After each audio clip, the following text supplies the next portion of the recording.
ये हमारे सामने क्वेश्चन है, for which values of A and B does the following pair of linear equations have infinite number of solutions. ठीक, तो देखिए ये हमारे सामने दो इक्वेशन है, ठीक, और हमें इनफाइनाइट नंबर ऑफ सॉल्यूशंस के लिए हमें सॉल्व करना है। ठीक, तो देखिए सबसे पहले तो हम इसमें थोड़ा सा हम चेंज करेंगे। ठीक, ये जो इक्वेशन है ये आपकी हो जाएगी 2x plus 3y minus 7 is equal to 0, और जो आपकी सेकेंड इक्वेशन है उसे मैं लिख पाऊंगा a minus B X plus a plus B Y minus times 3a plus b minus 2 is equal to 0। इसे मैं मान लेता हूं इक्वेशन 1 और ये हो जाएगी इक्वेशन नंबर 2। ठीक, तो अब देखिए क्या करेंगे, फॉर इनफाइनाइट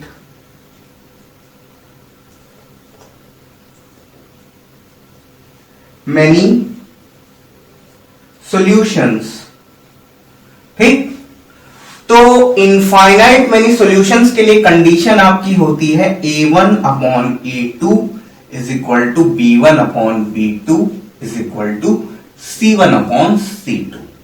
ठीक है, तो अब देखिए ये हो जाएगा a1 अपॉन a2, ये आपका हो जाएगा 2 upon a minus b, comma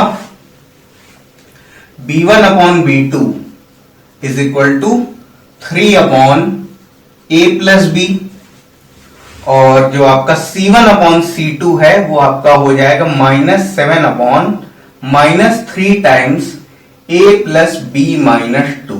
ठीक, तो माइनस से माइनस ये आपका हो जाएगा कैंसिल। ठीक, तो अब देखिए ये हमारी कंडीशन फॉलो होगी, तो ये आपका हो जाएगा 2 upon A minus B is equal to 3 upon A plus B is equal to, और ये 7 upon 3a plus B minus 2। ठीक, तो अब देखिए हम करेंगे क्या, इन दोनों को कंपेयर करेंगे। ठीक, तो इन दोनों को जब हम कंपेयर करेंगे तो क्रॉस मल्टीप्लाई हो जाएगा। ठीक, तो 2 टाइम्स ये आपका हो जाएगा a plus B is equal to 3 times ये हो जाएगा a माइनस बी। ठीक, तो ये आपका हो जाएगा 2a plus 2b is equal to 3a minus 3b। ठीक है, तो ये आपका क्या हो जाएगा, अब देखिए 2a माइनस 3a ये हो जाएगा minus a is equal to, और ये माइनस 2a उधर जाएगा, ये हो जाएगा माइनस 5b। ठीक, तो a is equal to 5b आ गया। ठीक, तो आप लोग देख पा रहे हैं a is equal to 5b। ठीक, तो इसे मैं मान ले रहा हूं इक्वेशन नंबर 1। ठीक, ये आपकी इक्वेशन 1 हो जाएगी। ठीक, अब देखिए क्या करेंगे, अब देखिए इन दोनों को आपस में अगर हम कंपेयर करके देखें तो ये आपका 3 upon A plus B is equal to 7 upon A 3a plus B minus 2। ठीक, तो क्रॉस मल्टीप्लाई हो जाएगा, तो ये आपका हो जाएगा 3 into 3a plus B minus 2 is equal to 7 times a plus B. ठीक, तो ये आपका हो जाएगा 3 इंटू 3a, ये आपका हो जाएगा 9a प्लस 3b माइनस 6, और ये आपका हो जाएगा 7a प्लस 7b। ठीक, तो ये आपका हो जाएगा 9a माइनस 7a, ये आपका हो जाएगा 2a, और 3b माइनस 7b, तो ये आपका हो जाएगा माइनस 4b। ठीक, और इज इक्वल टू ये आपका हो जाएगा 6। अगर इस पूरी इक्वेशन को अगर हम 2 से डिवाइड करें तो हमें एक इक्वेशन मिल जाएगी a minus 2b is equal to 3। ठीक, तो ये भी आपका रिजल्ट है जिसे आपको संभाल के रखना है। ठीक, और इसे मैं मान लेता हूं इक्वेशन नंबर 2। तो अब देखिए ये दोनों इक्वेशंस आ गई हैं, a और b हमें बड़ी आसानी से मिल जाएगा। अब देखिए यहां पर इन दोनों इक्वेशंस को सॉल्व करने के लिए हमें कोई बाउंडेशन नहीं है, हम किसी भी मेथड से सॉल्व करने के लिए स्वतंत्र हैं। ठीक, हम किसी भी मेथड से इसको सॉल्व कर सकते हैं, हमारे पास कोई बाउंडेशन नहीं है। लेकिन जो सबसे सिंपल होगा हम उससे सॉल्व करेंगे। अब देखिए यहां पर आपको पका पकाया सब्स्टिट्यूशन मिल रहा है, ठीक। आपको यहां पर एलिमिनेशन करने की भी जरूरत नहीं है, हालांकि एलिमिनेशन मोस्ट प्रॉब्ली ज्यादा सिंपल होता है क्वेश्चंस में, लेकिन जब आपको ऐसा अगर मिल रहा है, जब आपको इक्वेशन इस टाइप की दिख रही है, तो आपको एलिमिनेशन करने की बजाय सब्स्टिट्यूशन ज्यादा ठीक रहता है, ठीक। तो क्या करेंगे, from equation 1 put a is equal to 5b in equation 2, ठीक। तो अब देखिए ये आपका a minus 2b is equal to आपका है 3, ठीक। तो a की जगह पर मैं रखूंगा 5b minus 2b is equal to 3, ठीक। तो ये आपका हो जाएगा 3b इज इक्वल टू 3, ठीक। तो 3 से 3 हमारा कैंसिल हो जाएगा और b इज इक्वल टू हो जाएगा 1, ठीक। b इज इक्वल टू 1 हो गया, ठीक। तो क्या करेंगे, put b is equal to 1 in equation 1, ठीक। तो इक्वेशन 1 में b की वैल्यू 1 पुट करेंगे, तो a is equal to 5 into 1, तो a इज इक्वल टू मिल जाएगा 5 हमें मिल जाएगा, ठीक। तो ये हमारे सामने आंसर्स है।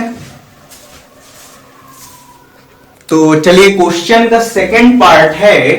तो यहां पर आप देख पा रहे हैं ये अगर इक्वेशन है तो इसे मैं चेंज करके लिख सकता हूं 3x plus Y minus 1 is equal to 0, और ये आपकी हो जाएगी, ये आपका 2k minus 1 into X plus k minus 1 into Y minus times 2k plus 1 is equal to 0। ये इक्वेशन 1 हो गई और ये इक्वेशन 2 हो गई, ठीक।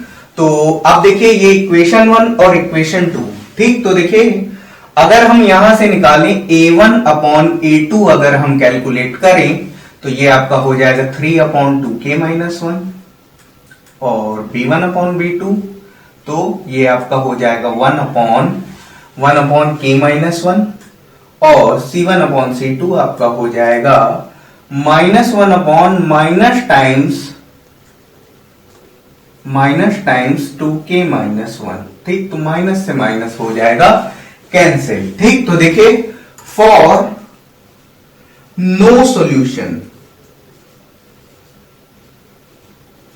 क्या हो जाएगा, a1 upon a2 is equal to b1 upon b2 not equals to c1 upon c2, ठीक। तो अब देखिए ये क्या हो जाएगा, a1 अपॉन a2 है हमारा 3 upon 2k minus 1, 3 upon 2k minus 1 is equal to, और b1 अपॉन b2 है 1 upon k minus 1 not equals to 1 upon 2k minus 1, ठीक। तो अब देखिए यहां पर जो नॉट इक्वल टू के साथ जो लगा है उसका कंपैरिजन किसी के साथ हो ही नहीं सकता है। कंपैरिजन किसका होगा, इन दोनों का कंपैरिजन होगा, ठीक। तो जब इन दोनों का कंपैरिजन होगा तो आप लोग देख पा रहे होंगे कि 3 upon 2k minus 1 is equal to 1 upon k minus 1, cross multiply कर लेंगे तो ये 3 times k minus 1 is equal to 2k minus 1 हो जाएगा। तो ये आपका 3k minus 3 is equal to 2k minus 1, ठीक। तो ये आपका हो जाएगा k इज इक्वल टू हो जाएगा 3 माइनस 1, ठीक। तो ये आपका k की वैल्यू आपको मिल जाएगी 2 मिल जाएगी, बस यही आपका आंसर है।